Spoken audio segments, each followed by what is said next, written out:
ತ್ರಿವಿಕ್ರಮ್ನಿಂದ ದೂರವಿರಲು ಭವ್ಯಾಗೆ ಸೂಚನೆ ಕೊಟ್ಟ ಅಕ್ಕ. ಬಿಗ್ ಬಾಸ್ ಮನೆಯಲ್ಲಿ ಫ್ಯಾಮಿಲಿ ವಾರ್ ಶುರುವಾಗಿದೆ. ಸ್ಪರ್ಧಿಗಳ ಕುಟುಂಬದವರು ದೊಡ್ಡ ಮನೆಗೆ ಬರ್ತಿದ್ದಾರೆ. ಹೀಗೆ ಬರುವ ಕುಟುಂಬದವರು ಸ್ಪರ್ಧಿಗಳಿಗೆ ಒಂದೊಂದು ಟಿಪ್ಸ್ ಕೊಡುವ ಕೆಲಸ ಮಾಡ್ತಿದ್ದಾರೆ.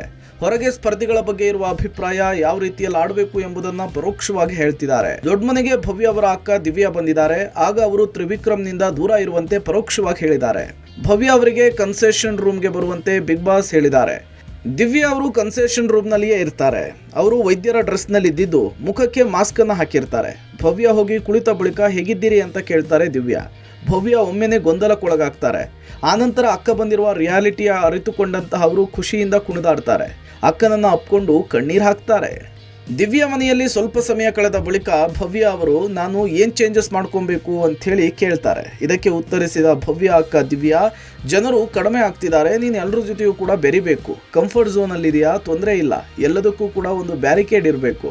ನೀನಿರೋದು ತಪ್ಪು ಅಂತಿಲ್ಲ, ವೈಯಕ್ತಿಕವಾಗಿ ಹೇಗೆ ಆಟ ಆಡಬೇಕು ಎಂಬುದನ್ನು ಯೋಚನೆ ಮಾಡು, ಗೇಮ್ ಕಡೆ ಫೋಕಸ್ ಮಾಡು, ಸಜೆಷನ್ ಕೇಳಬಾರ್ದು, ನೀನೇ ನಿರ್ಧಾರ ತಗೊಬೇಕು, ನೀನು ನಿರ್ಧಾರ ತೆಗೆದುಕೊಳ್ಳಲು ಅಪ್ರಬುದ್ಧ ಅಂತ ಕಾಣಿಸ್ಬಾರ್ದು ಅಂತ ದಿವ್ಯಾ ಸಜೆಷನ್ ಕೊಟ್ಟಿದ್ದಾರೆ.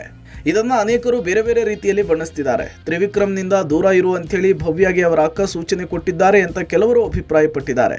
ಈ ಬಗ್ಗೆ ಸೋಷಿಯಲ್ ಮೀಡಿಯಾದಲ್ಲಿ ಚರ್ಚೆಗಳು ಕೂಡ ನಡೀತಾ ಇದೆ. ಅತ್ತ ಭವ್ಯ ಅವರ ತಾಯಿ ಮಂಜುಳಾ ಅವರು ಭವ್ಯ ಆಟದ ಬಗ್ಗೆ, ತ್ರಿವಿಕ್ರಮ್ ಹಾಗೂ ಭವ್ಯ ಬಾಂಡಿಂಗ್ ಬಗ್ಗೆ ಮೆಚ್ಚುಗೆ ಸೂಚಿಸಿದ್ದಾರೆ. ನನ್ನ ಮಗಳಿಗೆ ಬೆಂಬಲವಾಗಿ ನಿಂತಿದ್ದಕ್ಕೆ ಥ್ಯಾಂಕ್ ಯು ಅಂತ ಹೇಳಿದ್ದಾರೆ. ತ್ರಿವಿಕ್ರಮ್ ಆಟದ ಬಗ್ಗೆಯೂ ಕೂಡ ಭವ್ಯ ತಾಯಿ ಮಂಜುಳಾ ಮೆಚ್ಚುಗೆ ಸೂಚಿಸಿದ್ದಾರೆ. Digital desk, public music.